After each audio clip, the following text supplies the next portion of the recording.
Hello students, welcome back to our channel BHU वाले। तो आज का जो ये वीडियो है वो है arrivals of European companies in India. ठीक है, मॉडर्न हिस्ट्री का आपका पहला लेक्चर है और काफ़ी इंपॉर्टेंट होने वाला है। आज इसमें हम लोग बहुत सारी चीज़ों के बारे में बात करेंगे, तो वीडियो पूरा ज़रूर देखिएगा और आपको ये लेक्चर कैसा लगा उसके बारे में ज़रूर बताइएगा। ठीक है, अगर अभी तक आप बीएच वाले चैनल से नहीं जुड़े हैं तो जुड़ जाइए, क्योंकि यहाँ पे आपको मिलने वाला है बिल्कुल free of cost test series, lectures, PDF, सारी चीज़ें आपको फ्री ऑफ कॉस्ट अवेलेबल की जाएगी।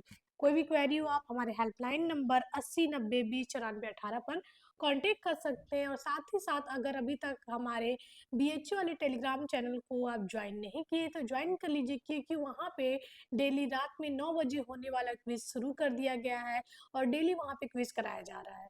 साथ ही साथ शाम 6 बजे आज भी हमारा लाइव सेशन है, जिसमें हम लोग एंशिएंट से लेकर वर्ल्ड हिस्ट्री तक पूरे क्वेश्चन को करेंगे, कंसेप्ट को समझेंगे और थ्योरी को समझेंगे, ताकि आपको एक बेसिक समझ हो जाए तैयारी से पहले। बहुत सारे बच्चे अभी समझ नहीं पा रहे कैसे तैयारी करें, क्या करें, तो ये सेशन बहुत इंपॉर्टेंट है। हम आपकी सारी चीज़ों के ऊपर बात करेंगे, क्या प्रॉब्लम्स आ रही है तैयारी में, क्या चीज़ें हैं, क्या दिक्कत है, जो भी दिक्कत आ रही है इस लाइव सेशन में हम लोग बात करेंगे और आपकी सोल्यूशन देंगे आपको। ठीक है, चलिए स्टार्ट करते हैं हम लोग आज का लेक्चर।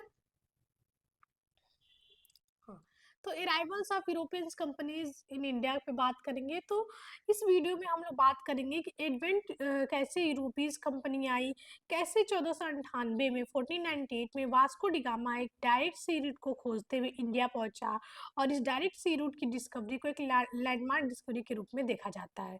ठीक है, तो चलिए देखते हैं कि कैसे ये यूरोपीय कंपनीज आई और कैसे ये हमारे कंट्री को कॉलोनाइज कर दी। ठीक है, कोलोनाइजेशन का मतलब होता है कि जब कोई पावरफुल कंट्री, कोई पावरफुल नेशन जो है कि किसी कमजोर, किसी वीक नेशन के ऊपर आकर उसके रिसोर्सेज का यूज करती है और सारी चीजें करती है, तो उसे अपना उपनिवेश बना लेते हैं, उसे कोलोनाइजेशन बोलते हैं। यही की थी पुर्तगीज, डच और सारी जितनी भी यूरोपीय कंपनी थी। ठीक, आइए हम लोग कुछ बेसिक इंट्रो समझ लेते हैं, फिर हम लोग सारे के एक एक बात करेंगे। ठीक, आज हम लोग इंट्रो पूरा बात करेंगे अराइवल्स ऑफ यूरोपियन कंपनीज की। ठीक, कैसे अचानक से तो नहीं आया होगा 1498 में ये वास्को डिगामा। ठीक, थोड़ा सा बात करते हैं।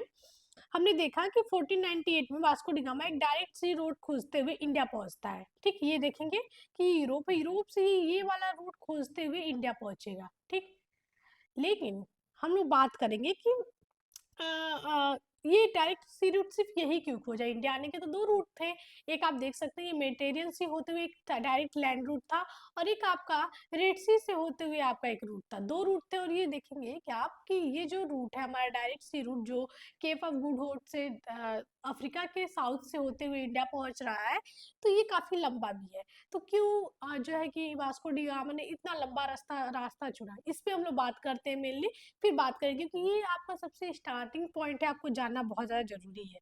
ठीक, तो हमने देखा कि ये जो डिस्कवरी किया था 1498 में, ये बहुत बड़ा एक रीजन माना जाता है कि इसी की वजह से इंडिया बाद में कॉलोनाइज हुआ। ये रीजन आया, फिर सारी यूरोपीय कंट्री इसी रास्ते से आई और धीरे धीरे इंडिया में ट्रेड करने लगी, और ट्रेड ट्रेड के साथ साथ अपना पूरी एक बड़ा कॉलोनी जो है कि स्टैब्लिश कर ली थी। ठीक, तो हम लोग समझते हैं कि कुछ क्वेश्चन आगे हमारे सामने है, जैसे कि यूरोप से इंडिया जाने का हमने बताया कि एकमात्र रास्ता ये नहीं था। ठीक, ये रास्ता नहीं था। ये यूरोपियन जो है कि मेडिटेरियन सी को क्रॉस करके लैंड रूट के थ्रू भी इंडिया आ सकते, और चाहते तो मेडिटेरियन सी को क्रॉस करने के बाद रेड सी को, ये जो आपको हमने बताया, ये रेड सी को, हमारा लाल सागर को क्रॉस करते और फिर अरेबियन सी के थ्रू इंडिया आ सकते थे। यहाँ रेड सी को क्रॉस करते और अरेबियन सी के थ्रू इंडिया आ सकते थे, और बहुत इजी रास्ता था। ठीक, ये दोनों भी रूट्स आप देख सकते हैं कि काफी शार्ट है, लेकिन जिसे 1498 में वास्को डी गामा खोजा था, तो फिर उन्हें क्या जरूरत थी ये पूरा लैंड घूम के आने की, अफ्रीका के नीचे घूम के आने की क्या जरूरत थी। चलिए इसी के ऊपर देखेंगे। सबसे पहले हम लोग जानते हैं एक चीज, एक और, हाँ, हम लोग जानते हैं सबसे बड़ी इंपॉर्टेंट जो चीज़ है कि ये जो सिविलाइजेशन की शुरुआत हम लोग देखते हैं यूरोपीय और इंडिया के बीच में। ठीक है, यूरोपियन और इंडिया के बीच में आज से ही ट्रेड नहीं हो रहा है। ठीक है, बहुत लंबे टाइम से, बहुत एंशियंट टाइम से हमको देखने को मिलेगा कि इंडिया और जो है कि यूरोप के बीच हमें लंबे टाइम से ट्रेड देखने को मिलता है, जिसमें हम लोग देखेंगे कि यूरोपियन मार्केट्स में जो इंडियन गुड्स हैं उनकी डिमांड काफ़ी ज़्यादा है। ये लोग भारत से प्रीशियस स्टोन, स्पाइसेस, सिल्क, कैलिसोल्स, कैलिसोल्स मतलब होता है कॉटन फैब्रिक्स, ठीक है? ये सारी चीज़ों को क्या करते खरीदते थे और उसके बाद देखेंगे इन सब चीज़ों के बदले जो है कि भारत को क्या मिलते थे? पैसे मिलते थे। क्या मिलते थे? इन सब चीज़ के बदले भारत को पैसे मिलते थे, ठीक? तो यहाँ पे इंडियन गुड्स की यूरोपियन कंट्रीज में बहुत ज़्यादा डिमांड थी और इसके बदले भारत को बहुत सारे पैसे मिलते थे, ठीक। अब आगे हम लोग देखेंगे जब 5th सेंचुरी आता है तो 5th सेंचुरी आते आते यूरोपियन कंट्रीज का जो इकोनॉमिक ग्रोथ है वो काफ़ी तेजी से होता है, ठीक है। बहुत तेजी से ये बढ़ने लगते हैं और इसके पीछे कारण ये है कि इन्होंने बहुत सारे अलग अलग तरह से कल्टीवेशन करने लगे थे, लैंड कल्टीवेशन यानी कि कृषि कृषि को बहुत अच्छा करने लगे थे। इनके पास बहुत सारी साइंटिफिक टेक्निक्स आ गई थी। इनके पास खेतों को जोतने के मतलब हल आ गए थे। इन्होंने क्रॉप रोटेशन यानी कि एक ही भूमि पे क्रॉप रोटेशन मेनली ये होता है, बता देते हैं।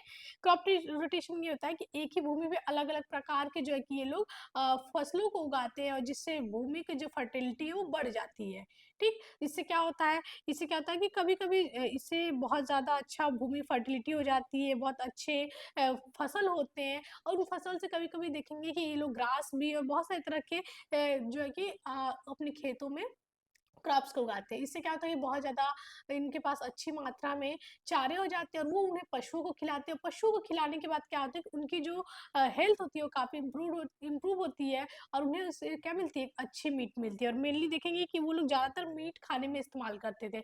अब इसे प्रिज़र्व करने के लिए उन्हें क्या चाहिए? स्पाइसेस चाहिए, चाहे उन्हें कुक करने के लिए, चाहे प्रिज़र्व करने के लिए और स्पाइसेस उन्हें कहाँ से मिलेगी? इंडिया से मिलेगी। इंडिया से ही वो लोग सबसे ज़्यादा देखेंगे कि स्पाइसेस का यूज़ करते हैं, ठीक? तो ये मेनली हमने देख लिया कि जो ट्रेड है ये अचानक से 1498 से नहीं शुरू हो गया, ये बहुत पहले से इंडिया और यूरोप के बीच में चल रहा था। इतनी चीजें आप समझ गए, ठीक है। चलिए आगे बढ़ते हैं।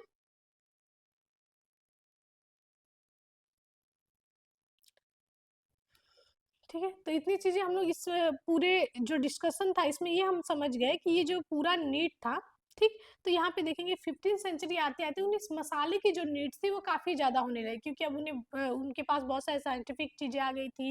उनका कल्टीवेशन काफी अच्छा हो रहा था, उन्हें मीट काफी ज्यादा और अच्छी क्वालिटी में मिल रहा था, तो उन्हें मसाले की ज्यादा जरूरत थी, ठीक।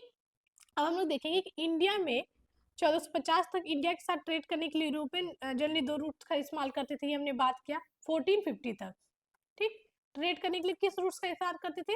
एक ये मेडिटेरियन सी से लैंड रूट जो कि इराक, ईरान और अफगानिस्तान से होते हुए जाता था, ये लैंड रूट था सीधा, ठीक। और दूसरा था आपका मेडिटेरियन सी से इक्पत, ठीक। इक्पत मतलब इजिप्ट और मिस्र, और ये रेड सी से होते हुए अरेबियन सी से ये पहुंच सकते थे, ठीक।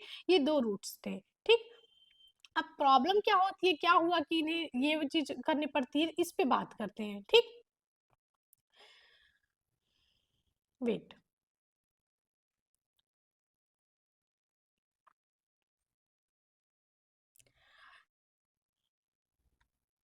अब प्रॉब्लम ये होती है, आगे नीचे आते हैं थोड़ा सा। यहाँ पे हमने देखा कि जो मेटेरियल से ट्रेड रूट है क्या होती है, 1450 आते आते 1453 आते आते यहाँ जो ऑटोमन ट्रूप थे, यहाँ पे ऑटोमन ट्रूप्स का जो है कि रूल चलता था और 1450 आते आते देखेंगे ये बहुत ज्यादा पावरफुल हो जाते हैं, क्या होते हैं, बहुत ज्यादा पावरफुल हो जाते हैं। हम थोड़ा सा आपको बैकग्राउंड बताएंगे फिर हम शुरू करेंगे लेक्चर भी, ये तो आपको समझना बहुत ज्यादा जरूरी है। 1450 आते आते यहाँ का जो रीजन है इसमें ऑटोमन ट्रूप्स काफी ज्यादा जो है कि पावरफुल हो जाते हैं और 1453 आपको याद होगा, 1453 में क्या होता है, कुस्तुतुनिया पे ये लोग अधिकार कर लेते हैं कंस्टेंटिनोपल पे, ठीक। 1453 टाइमलाइन याद करिएगा, पोल, ठीक है। यहाँ पे लोग क्या कर लेते हैं, पूरा अपना आधिपत्य कर लेते हैं, यहाँ पे इनकी पूरी मोनोपोली हो जाती है और इसके बाद ये लोग बहुत तेजी से जब यहाँ पे ये लोग अधिकार कर लेते हैं, इसको जीत लेते हैं इस रीजन को, तो इसके बाद ये लोग पूरा क्या कर लेते हैं, ये पूरा यहाँ पे बहुत पावरफुल तरीके से सारी चीजों को कंट्रोल कर लेते हैं और इसके बाद जितने भी सी रूट होते हैं वो सारे बंद कर देते हैं, ठीक। अब यहाँ पे देखेंगे कि पहले से जो ऑटोमन तुर्क थे और यूरोप थे, इनके जो संबंध थे अच्छे नहीं थे, ये दोनों एक दूसरे के क्या थे, इनेमी थे, ठीक, अब इनके लिए दोनों लैंड रूट जो है कि बंद कर दिया गया।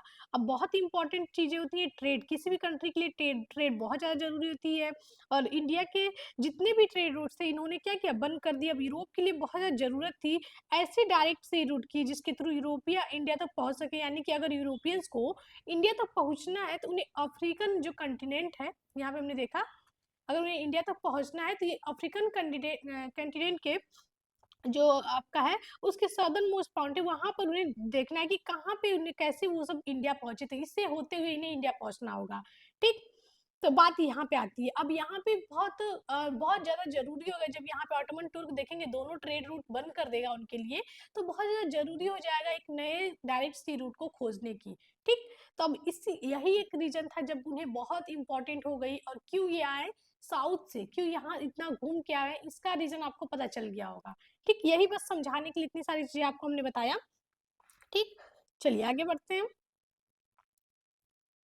तो यहाँ पे हम लोग देखेंगे कि यहाँ पे एक को ढूंढना था कि अफ्रीकन का जो सदर्न मोस्ट पॉइंट है, उन्हें इसके लिए जो ये पॉइंट था, इसके लिए इन्हें ज्यादा जरूरी था कि अफ्रीकन के सदर्न मोस्ट पॉइंट को ढूंढना, क्योंकि अभी तक इन्हें पता नहीं था कि अफ्रीकन का जो सदर्न सबसे साउथ वाला पॉइंट है कहाँ पे है। क्यों? क्योंकि बहुत लंबा सी रूट है, तो अभी तक यहाँ पे पहुंचना काफी मुश्किल काम था, मुश्किल था लेकिन इम्पॉसिबल नहीं था।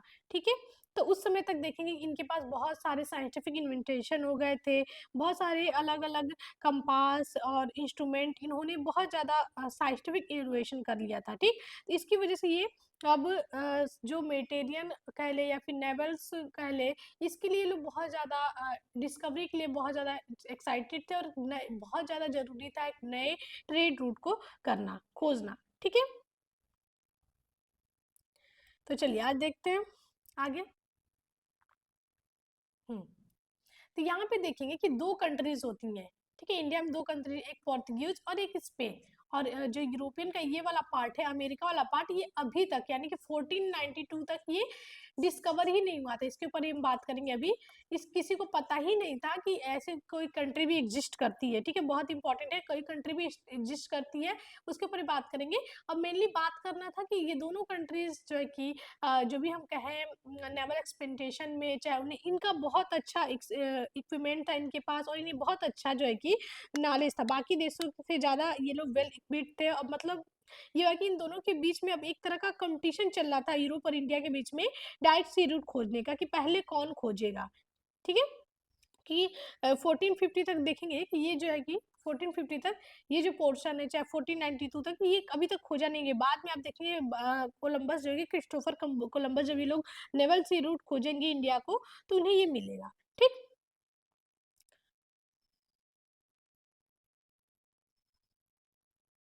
चलिए, तो ये चीजें थी कि कैसे ये चीजों को खोजा गया। अब यहाँ पे हम लोग बात करते हैं पोर्तुगीज के आगे। ठीक, पोर्तुगीज भी अपना डिस्कवरी कर रहे थे, स्पेन में भी कर रहे थे, इधर के रूलर्स काफी हेल्प कर रहे थे। तो यहाँ पे हम लोग देखेंगे कि सी रूट ढूंढने के लिए पोर्तुगीज काफी ज्यादा एफर्ट्स कर रहे थे, और वहाँ के रूलर्स भी, जिसमें सबसे पहले अगर किसी का नाम होता है तो वो पोर्तुगीज है आपके प्रिंस हेनरी दी नेविगेटर, प्रिंस हेनरी। ठीक, प्रिंस हेनरी जिन्हें नेविगेटर भी बोलते हैं, ये बहुत ज़्यादा इम्पोर्टेंट रोल प्ले करते हैं जो भी सी रूट है उसको ढूंढने के लिए। और इनका एक तरह से देखेंगे तो इनका पूरा सोते जागते हर चीज़ के लिए इनमें था कि हाँ हमें सी रूट ढूंढना है इंडिया का, और इसके लिए कुछ भी मतलब करने के लिए तैयार थे। ठीक, तो ऐसे ही बहुत सारे लोग आते हैं और सी रूट ढूंढते हैं, जिसमें प्रिंस से नेविगेटर स्टार्ट करते हैं। उसके बाद बार्थोलोमेव डियाज जो है कि यहाँ पे केप ऑफ गुड होप, जो ये अपना साउथ पॉइंट है, Cape of Good Hope, Cape of Good Hope, prince the Henry navigator बहुत प्रयास करते, लेकिन उन्हें साउथ में जाकर देखे, कोशिश किए, और सदर्न टिप को वो देखने की कोशिश की, लेकिन वो वहां तक नहीं पहुंच पाते हैं। ठीक, वो कोई भी चीजें इन्वेंट नहीं कर पाते, ढूंढ नहीं पाते हैं। ठीक, उसके बाद देखेंगे 1478 में,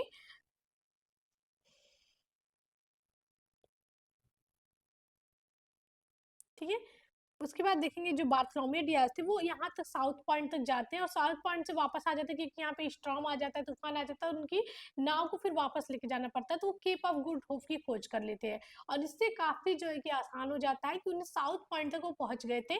तो यहाँ पे उन्होंने जब पहुंचा था तो इसे स्ट्रॉम केप ऑफ स्ट्रॉम नाम दिए थे, लेकिन फिर बाद में वहाँ के रूलर ने इसे केप ऑफ गुड होप का नाम दिया था। ठीक, और उसके बाद 1498 में देखेंगे फिर जो है कि वास्को डिगामा को भेजा जाएगा।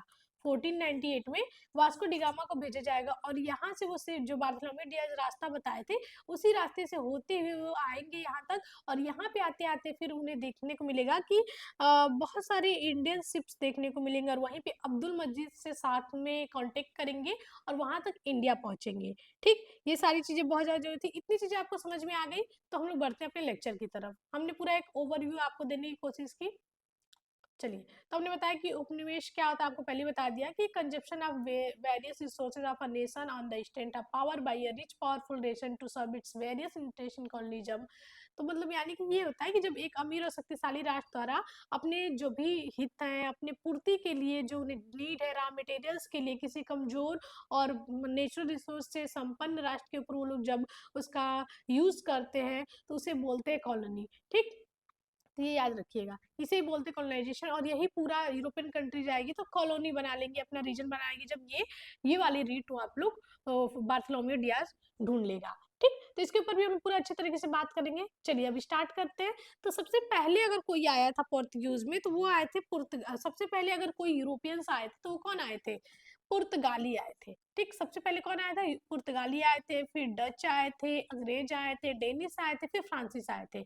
इसको आपको हमने बताया था, पी से याद कर लीजिए, पी, फिर से डी से डच, ई से इंग्लिश, फिर डी से डेनिस कर लीजिए और एफ से फ्रांसिस। ठीक, ऐसे आप ट्रिक करके याद कर लीजिए, बिल्कुल आसान हो जाएगा। ठीक, पुर्तगाली, डच, अंग्रेज, डेनिस और फ्रांसिस।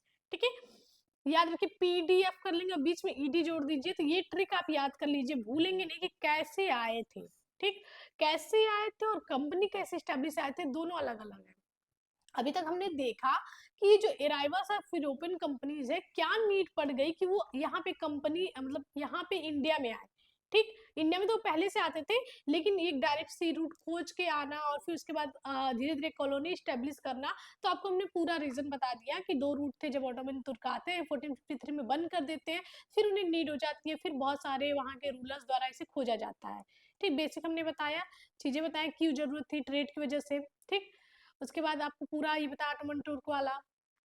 ठीक, हमने सारी चीजें आपको बता दिया। अब हम लोग एक एक करके बात करते हैं। तो पहला हम लोग बात करेंगे पुर्तगीज के ऊपर। तो आपको क्रम याद करना, सबसे पहले पुर्तगीज आए थे, कब आए थे आपके? तो ये आपका 1498 में सबसे पहले कौन आया था? वास्को डिगामा आया था। ठीक, बहुत इंपॉर्टेंट रहता है। Among the Europeans who came to India, the Portuguese arrived first, followed by the Dutch, English, Danes, finally the French. सबसे लास्ट में कौन आता है? फ्रेंच आता है। और ये चीजें आपको याद करना इंपॉर्टेंट है। यहाँ पे हमने टेबल फॉर्म में भी दे दिया है। अब हमने देखा कि ये कैसे आए। ठीक, ये आने का क्रम है, लेकिन यहाँ कंपनी को अगर बात करेंगे तो ये देखिए यहाँ पे ऐसे है। ठीक, ये कंपनी वाला अलग है, यहाँ पे हो जाएगा पी हालैंड, यानी कि डच को ही हालैंड निवासी बोलते हैं, डच ही है। P D E D F, और यहाँ पे स्वीडन का अगर आ जाएगा तो ये इसका ट्रिक है। तो ये बहुत इंपॉर्टेंट है, ये कब आए थे और ये कंपनी का क्या नाम था, ये आपका PYQ रह चुका है। ठीक, कि पुर्तगाल की जो कंपनी थी उसे एस्तादो एस्तादो दी इंडिया बोलते थे। हालैंड यानी कि डच की कंपनी को वेरिंगदे ओस्ते इंडिसे कंपनी बोलते थे। इंग्लैंड की कंपनी को ईस्ट इंडिया कंपनी बोलते थे। डेनमार्क, इंग्लैंड यानी कि अंग्रेज, ब्रिटिश, ठीक है, ब्रिटिश, ओके। डेनमार्क या डेनिश की कंपनी को भी ईस्ट इंडिया कंपनी ही नाम था। फ्रांस का कंपनी का नाम था कंपनी देश इंडेस ओरिएंटलेस, और स्वीडन की भी कंपनी का ईस्ट इंडिया कंपनी नाम था। ठीक है, ईस्ट इंडिया कंपनी जो यूरोपीय कंपनियां थी वो मेनली यूरोप में जो कंपनियां चलती थी इसी नाम से थी।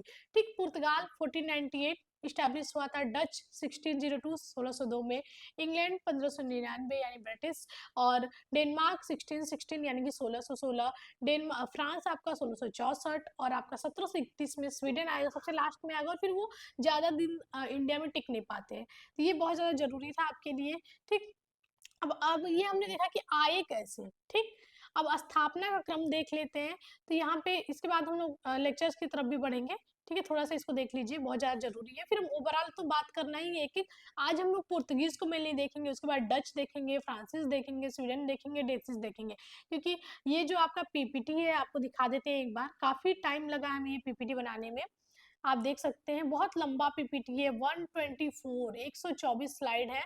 तो अगर हम चाहते तो एक में भी खत्म कर सकते हैं, लेकिन हम एक में नहीं खत्म करेंगे, क्योंकि आपको दिक्कत हो जाएगी याद करने में, समझने में।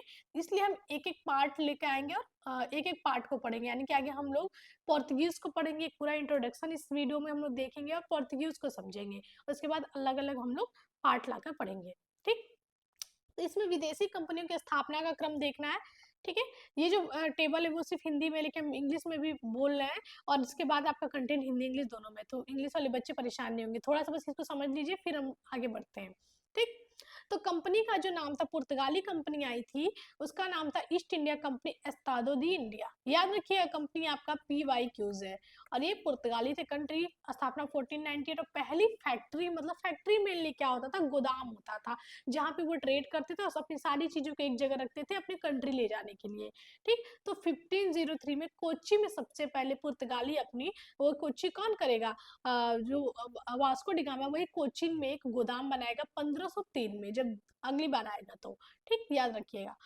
उसके बाद अंग्रेजी ईस्ट इंडिया कंपनी यानी ब्रिटिश, ठीक है, EEIC। तो इन्होंने सबसे पहले जो अपना, इनकी कंपनी का नाम था ईस्ट इंडिया कंपनी, पहले नहीं नाम था जब वो स्टैब्लिश किए थे 1600 में, 1600 में, ठीक। इनकी कंपनी का नाम था the governor and company of merchants of London trading into the east Indies, ये इनके कंपनी का नाम था। बाद में ईस्ट इंडिया कंपनी हुआ, ठीक। तो 1600 में जो एलिजाबेथ के टाइम में कंपनी स्टैब्लिश हुई थी, 15 सालों के लिए ये वही कंपनी है। और सबसे पहली कंपनी सूरत में 1613 में, जो रूलर होगा जहांगीर, जहांगीर के दरबार में जो आएगा हॉकिंस, उसको जब ट्रेड की अनुमति मिल जाती है, वो फ्रेंच में बात करता है, फारसी में बात करता है, उससे खुश हो जाते हैं। तो 1613 में देखेंगे पहली फैक्ट्री स्थापना होगी। उसकी पिक्चर्स भी आपको दिखाएंगे आगे, लेक्चर में हमने इंक्लूड किया है। उसके बाद है डच यानी हॉलैंड निवासी। डच ईस्ट इंडिया कंपनी का नाम था वेरिंगदे ओस्ट इंडसे कंपनी, जो कि हॉलैंड वर्तमान नीदरलैंड की कंपनी है, 1602 यानी 1602 में। और इन्होंने पहली अपनी जगह पहले आए, लेकिन इनकी फैक्ट्री बाद में स्टैब्लिश होगी मसूलीपट्टनम में 1620 में, ठीक है। उसके बाद है डेनिश ईस्ट इंडिया कंपनी, जो कि डेनमार्क की कंपनी है, 1616 में आएगी। और ये पहली कंपनी त्रावणकोर में 1620 में स्टैब्लिश करेंगे फैक्ट्री, ठीक है। फ्रांसीसी ईस्ट इंडिया कंपनी का नाम था कंपनी देश इंडेस ओरिएंटलेस, जो कि 16 फ्रांस के थे, 1664 में स्टैब्लिश होगा। और इनकी भी पहली जो फैक्ट्री होगी वो सूरत में ही 1668 में स्टैब्लिश होगी। उसके बाद स्वीडिश ईस्ट इंडिया कंपनी है, जो कि स्वीडन की कंपनी है, 1731 में स्टैब्लिश होगी। और चीन में अपना ये केंद्र बनाएंगे, ना कि इंडिया में। इंडिया में इनकी कोई केंद्र नहीं होती है, ठीक। एक चीज यहाँ पे देखना है कि पुर्तगीज कंपनी सबसे पहले आई थी 1498 में, और सबसे अंत में 1961 में, आजादी के बाद जाएंगे। तो याद रखिएगा, ये क्वेश्चन आता है कि कौन सी ऐसी यूरोपियंस थे या कौन सी यूरोपियन कंपनी थी जो भारत में आए तो सबसे पहले थे, लेकिन गए भी सबसे पहले थे। याद रखिएगा, पुर्तगाली थे। 1961 में गोवा में देखेंगे पूरा एक अलग से एक मिशन किया जाएगा इंडियंस के थ्रू, और मतलब हमारे इंडिपेंडेंट के बाद, और फिर उन्हें गोवा से भगाया जाएगा इन पुर्तगालियों को, ठीक है। पुर्तगाली को तो अंग्रेज हरा दिए थे और बम्बई में दे दे के उन्हें भुलवा दिए थे। लेकिन देखेंगे आप बाद में, ये काफी लंबे टाइम तक गोवा वाले जो क्षेत्र है और हमारे दमन दीव पुडुचेरी वाले क्षेत्र, वहां पे वो थे और वहां पे ट्रेड वेड करते थे। लेकिन फाइनली रूप से उन्हें अंतिम रूप से बाहर निकालने का काम 1961 में पूरा एक अलग से क्या बोल सकते हैं, मिशन करके भगाया गया था, ठीक। तो ये चीजें ध्यान रखिएगा। चलिए अब फाइनली अपने लेक्चर पे आते हैं। हाँ, तो यहाँ पे है कि आपको हमने बताया कि पहला पुर्तगीज और पहला यूरोपीय यात्री दोनों, याद रखिएगा, the first Portuguese and European travellers Vasco da Gama arrived at the coast of Calicut India on May 20 1498 aboard the ship named Sao Gabriel after a 90-day sea journey from Lisbon with the help of Gujarati guide name Abdul Majeed. अब आपको ये चीजें समझ लीजिए। पहले हमने बताया कि कब? जब जॉन सेकंड होंगे रूल, जॉन सेकंड कहाँ पे? पुर्तगीज, यहाँ पे जब जॉन सेकंड का रूल होगा, इनके रूल में पहले तो आप देखेंगे प्रिंस हेनरी नेविगेटर काफी इफोर्ट करेंगे, लेकिन उन्हें उतनी कुछ खोज नहीं हो पाती है, वो साउदर्न पॉइंट तक नहीं पहुंच पाते अफ्रीका के। उसके बाद जो रूलर अगले बनेंगे, उनके टाइम में बार्थोलोमेव डियाज को भेजा जाएगा कि आप जाइए और एक डायरेक्ट सी रूट की खोज करिए। वो जाएंगे ये अफ्रीका के इधर, इमेज हमने दिखाया था, वेट, हाँ, बार्थोलोमेव डियाज जो है कि यहाँ तक पहुंचेंगे और यहाँ पे आ जाएगा स्ट्रॉम, और यहीं से वो वापस चले जाएंगे और इसे नाम देंगे Cape of Good Hope, Cape of Good Hope. तो याद रखिए केप ऑफ गुड होप की खोज बार्थोलोमेव डियाज ने किया था। डियाज हम सिर्फ लिख दे रहे हैं, उन्होंने इसे खोज दिया। अब जॉन सेकंड के टाइम में जॉन सेकंड भेजेंगे एक पुर्तगाली को जिसका नाम होगा वास्को डिगामा। 1498 में 20 मई 1498 को वो निकलेंगे इंडिया के लिए, और वो जो बार्थोलोमेव डियाज जिस रास्ते को फॉलो किए थे, उसे फॉलो करते करते वो साउथ तक आ जाते हैं, और वहां पे वो बहुत सारे इंडियन सेल्स को देखते हैं, और उन्हें बहुत खुशी होती है कि वाह, अब तो इंडिया पहुंच जाएंगे, इंडियन सी रूट हमें मिल जाएगा। तो एकदम उनकी खुशी का ठिकाना नहीं होता है।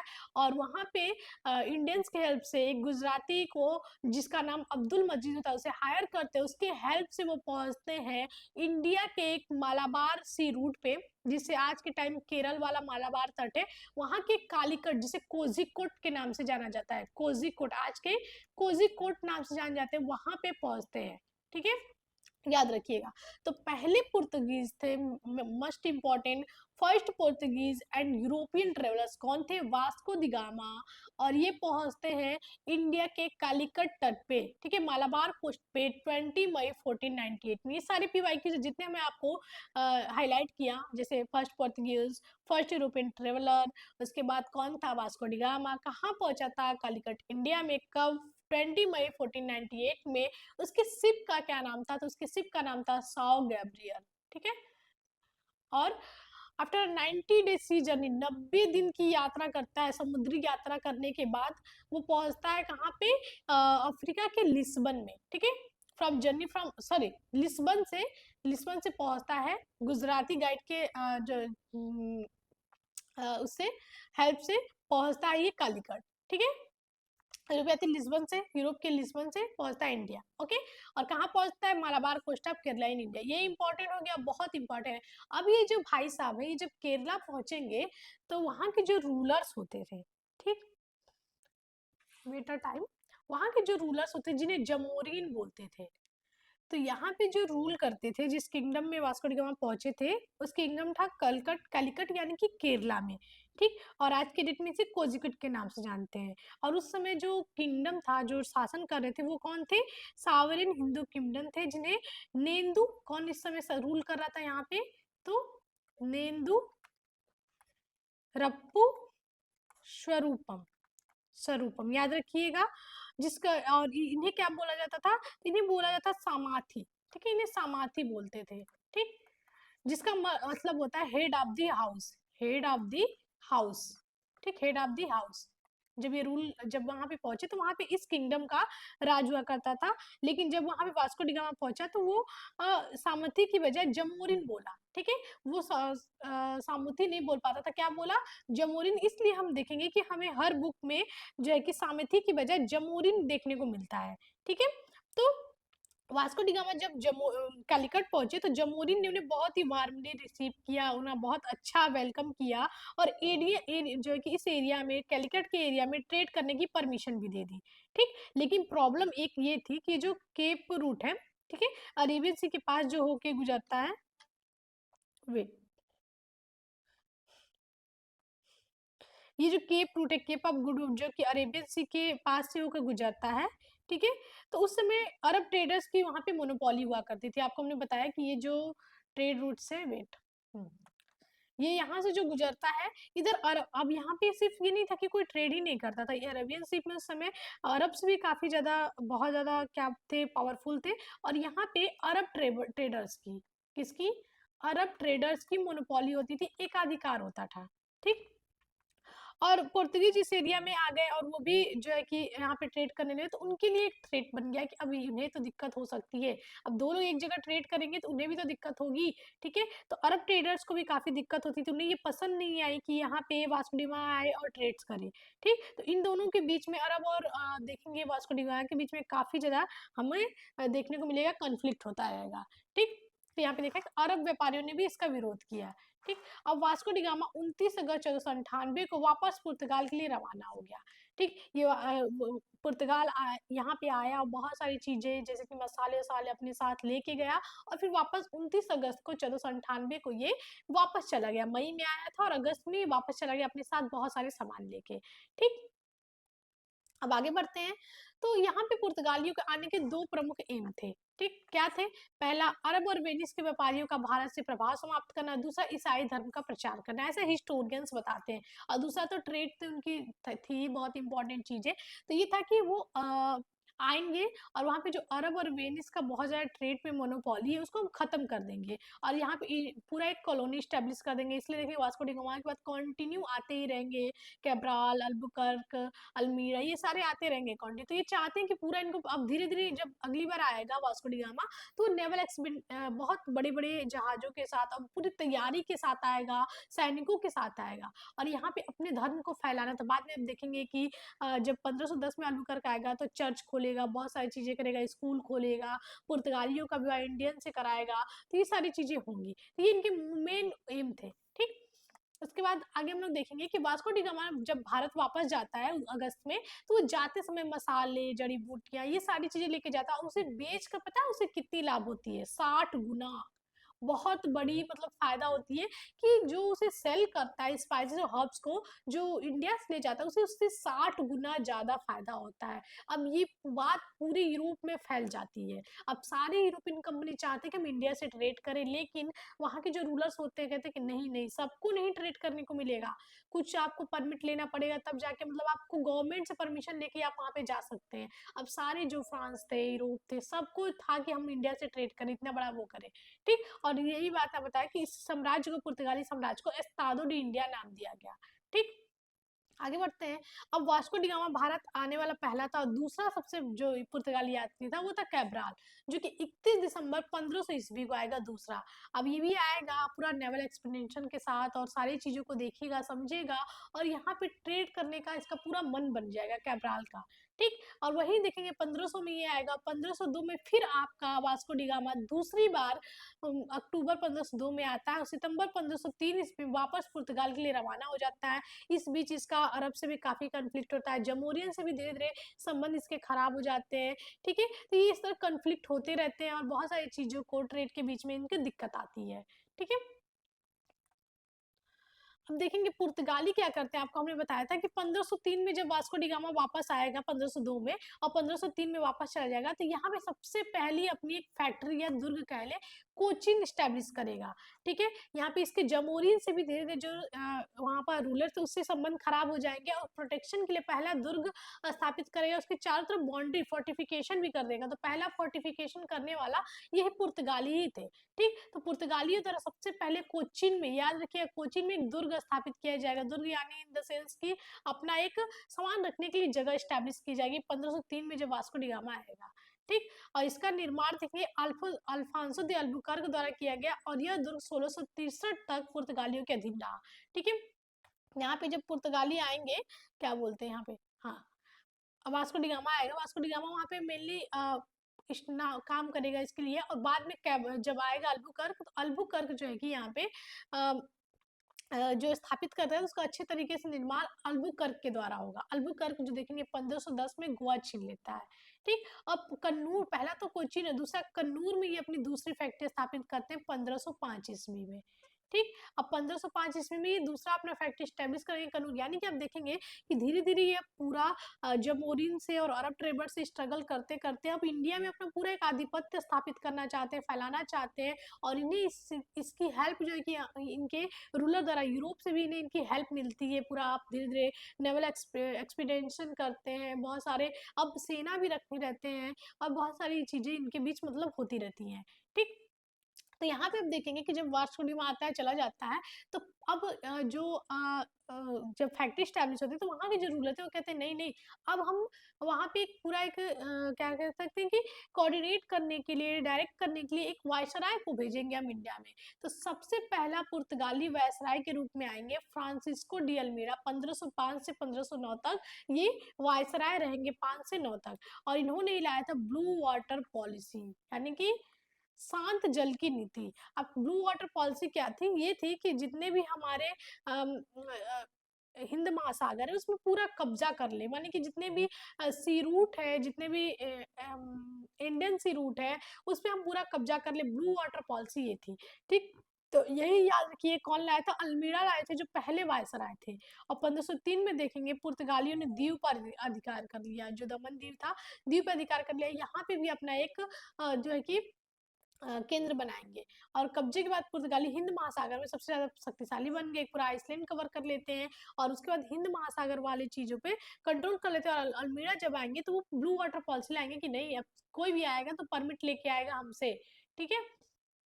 आगे देखेंगे 1509 ईस्वी में अल्फांसो डी अल्बुकर्क, जो कि 1509 से 1515 तक पुर्तगालियों का दूसरा गवर्नर बनकर भारत आया था। ये दूसरा गवर्नर बन के आएगा, और ये भी बहुत सारी, ये मेनली बहुत सारी चीजें चेंज करेगा। अब ये कहेगा कि नहीं, हमें एक पूरा एक बहुत अच्छा अपना सेंटर बनाना होगा, और ये क्या करेगा कि जो बीजापुर के शासक होते हैं, जो बहमनी से 5 राज्य टूटे थे, उसी में से एक बीजापुर का था। बीजापुर का आदिल शाही वंश, उसमें उस समय शासक था आदिल शाह यूसुफ का, और इससे क्या करता है, ये गोवा छीन लेता है, ठीक? 1510 ईस्वी में अल्बुकर्क गोवा छीन लेता है, आपका most most most repeated PYQ है।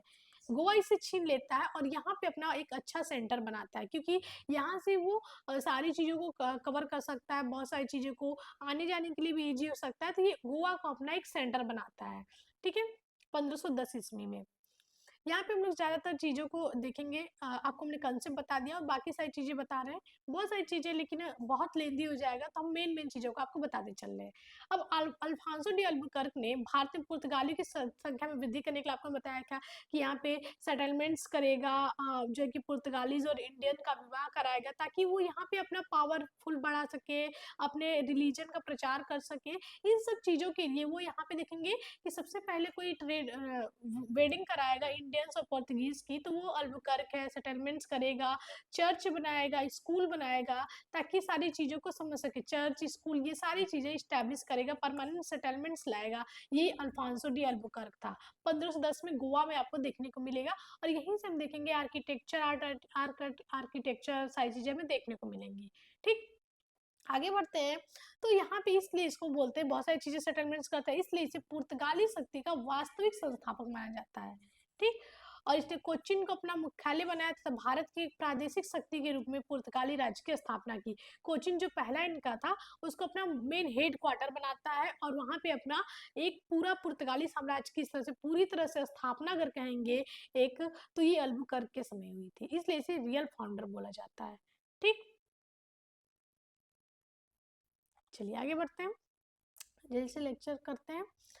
अल्बुकर्क ने 1511 ईस्वी में दक्षिण पूर्व एशिया की महत्वपूर्ण मंडी, ठीक है, जो साउथ ईस्ट एशिया की अब बात करेंगे, अब यही अल्बुकर्क देखेंगे, बहुत सारी चीजें साउथ तक जाएगा, बहुत सारी चीजें। साउथ ईस्ट एशिया में एक जगह है मलक्का, जो कि ट्रेड के लिए बहुत इंपॉर्टेंट है।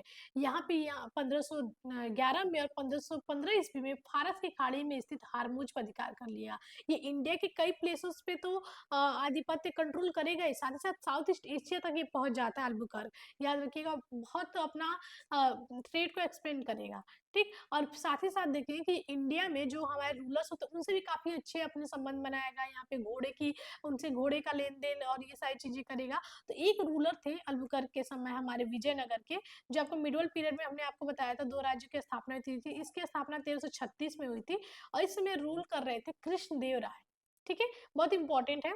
कृष्णदेव राय शासन कर रहे थे, जिनका टाइम लाइन था 1509 से 29, 1509 से 1529, ठीक है। और अल्बुकर्क जो कि इनसे काफी अच्छे रिलेशन थे, और इसी समय देखेंगे विजयनगर के शासक ने अल्बुकर्क को कहा कि ठीक है, बलकल में एक किले का निर्माण कर लो और वहां से अपना ट्रेड वेड करो। तो अल्बुकर्क को एक बहुत अच्छा रूलर से बहुत सपोर्ट था, और बहुत ये लोग अपना दिमाग लगाते थे, और यहाँ पे भी ये चीजें देखने को मिलेंगी, ठीक।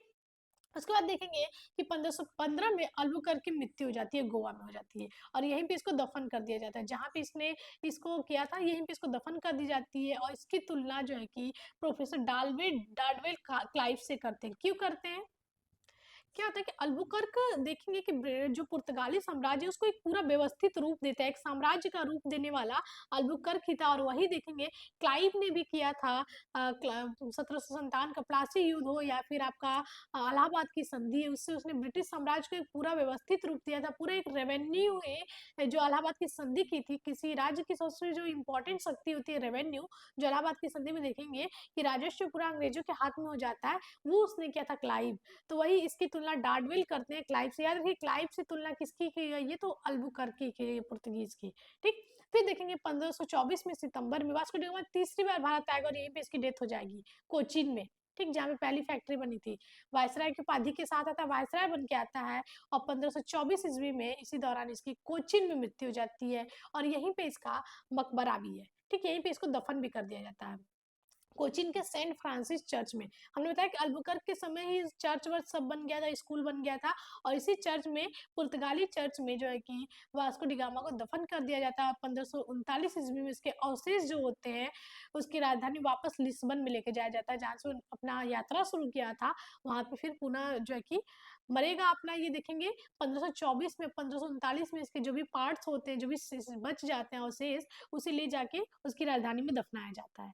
ठीक, तो हमने देखा कि वास्को डी गामा भारत आने वाला पहला यूरोपीय यात्री थे जिसने यूरोप और एशिया से जो घिरे समुद्री मार्ग थे उसको जोड़ा था।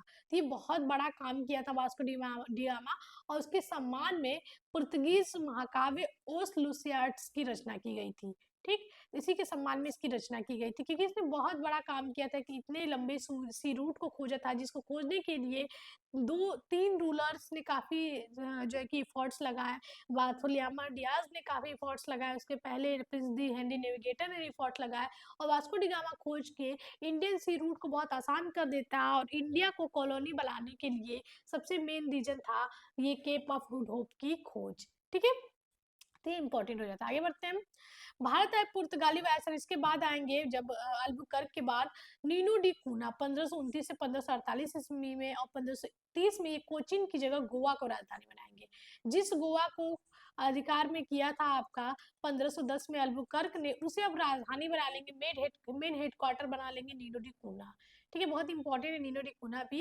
और ये कूना क्या करेंगे? सैंथो में, मद्रास, हुगली, बंगाल, दीव, काठियार, यहाँ पे पुर्तगीज सेटलमेंट स्टैब्लिश करेंगे। अब ये भी धीरे धीरे एक्सपेंड करने लगेंगे कि नहीं सिर्फ हमारा एक साइड ही क्यों, केरल वाले तट पे या मलाबार तट पे ही क्यों हमारे सेंटर्स, हमारे जो है कि वेस्ट साइड भी होने चाहिए, इस साइड वेस्ट साइड दोनों साइड होने चाहिए। मतलब कि अब देखेंगे, आप यहाँ पे देख सकते हैं कि इस तरह से मद्रास में, हुगली में, बंगाल में, काठियावाड़, गुजरात में, हर जगह अपनी सेटलमेंट स्टैब्लिश करने लगते हैं, अपने साम्राज्य को एक्सपेंड करने लगते हैं।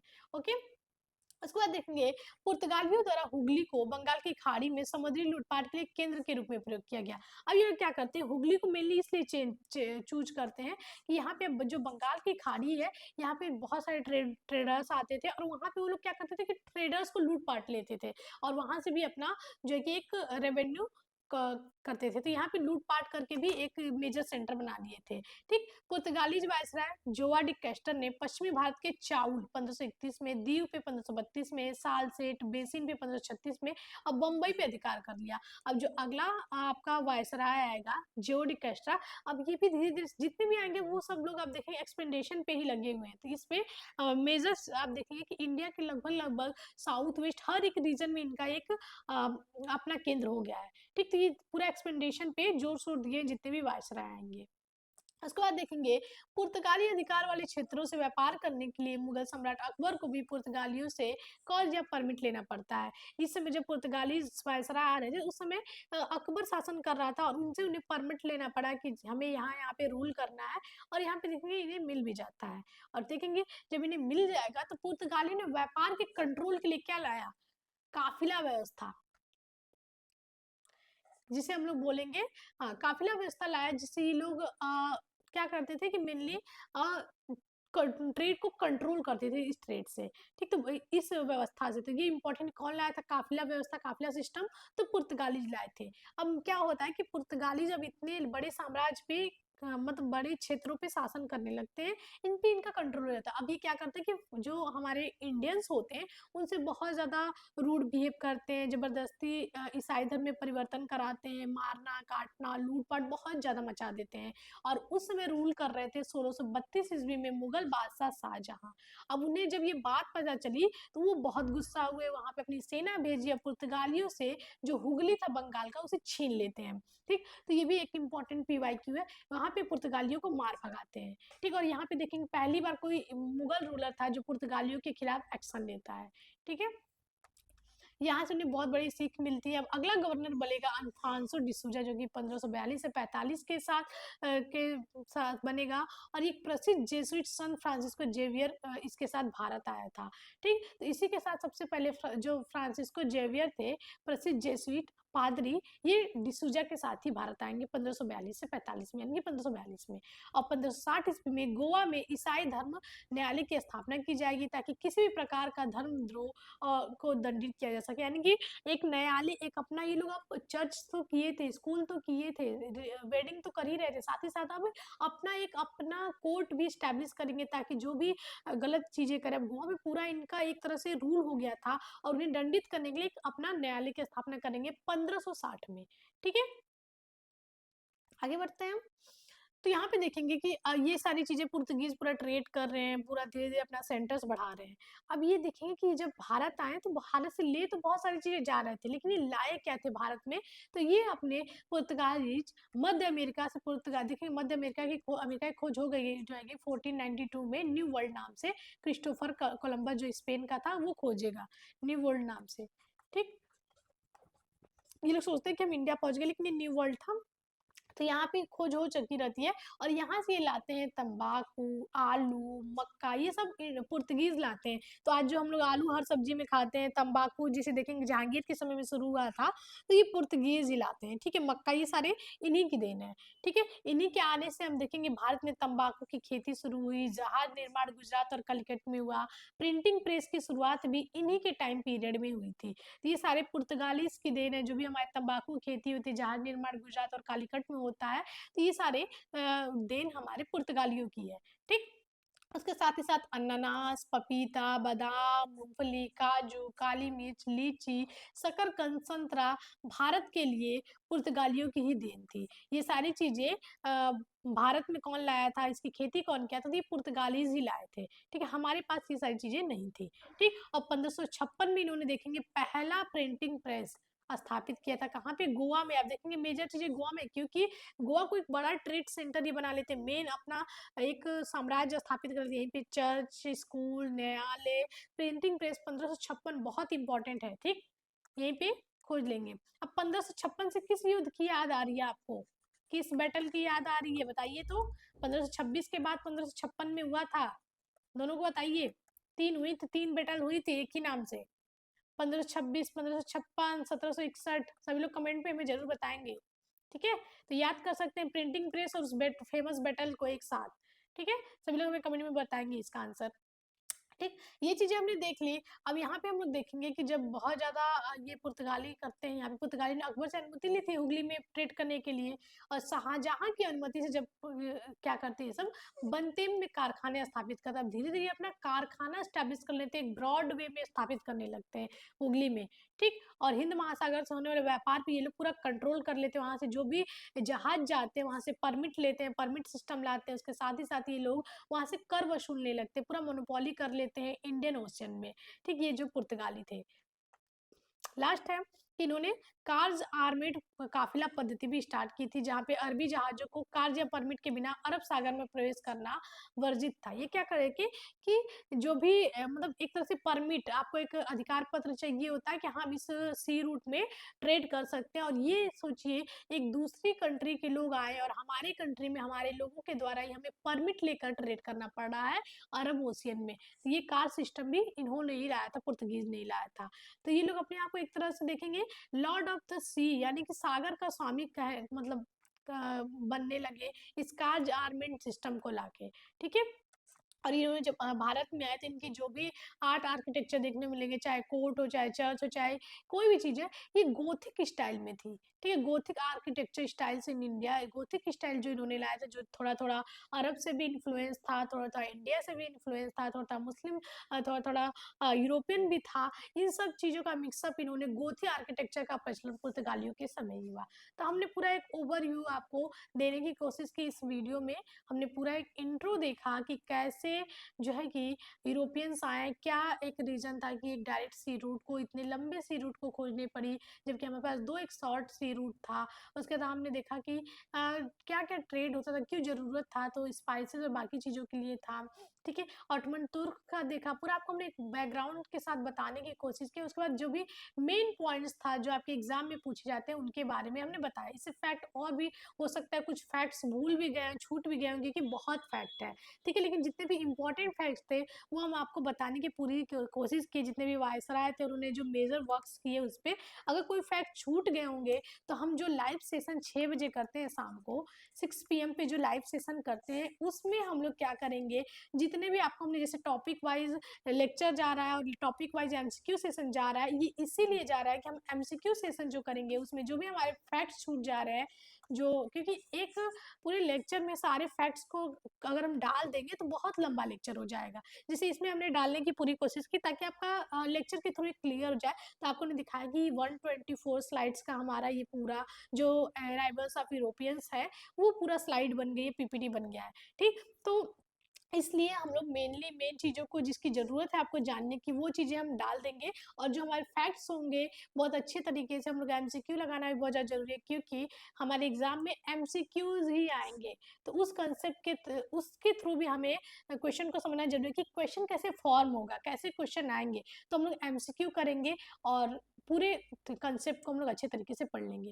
तो आशा करते हैं आपको वीडियो काफ़ी अच्छी लगी होगी, बहुत अच्छे तरीके से समझ में आया होगा। हमने काफ़ी मेहनत की आपको एक अच्छे तरीके से ईज़ी वे में समझाने की, पूरा एक मैप के थ्रू, पूरा एक बेसिक इंट्रोडक्शन के थ्रू। आशा करते हैं आपको काफ़ी अच्छा लगा हो लेक्चर। अगर आपको लेक्चर अच्छा लगा, तो कमेंट में प्यारा सा एक कमेंट देकर ज़रूर बताइएगा कि हाँ, आपको लेक्चर कैसा लगा। मिलते हैं ऐसे अगले वीडियो में। नेक्स्ट वीडियो में हम लोग डच को देखेंगे, ठीक है? डच, फ्रांसीसी, इन सबको देखेंगे। तो मिलते हैं आपसे अगले वीडियो में, तब तक के लिए धन्यवाद। अगर वीडियो अच्छी लगी तो लाइक, शेयर, कमेंट, सब्सक्राइब ज़रूर करें। Thank you.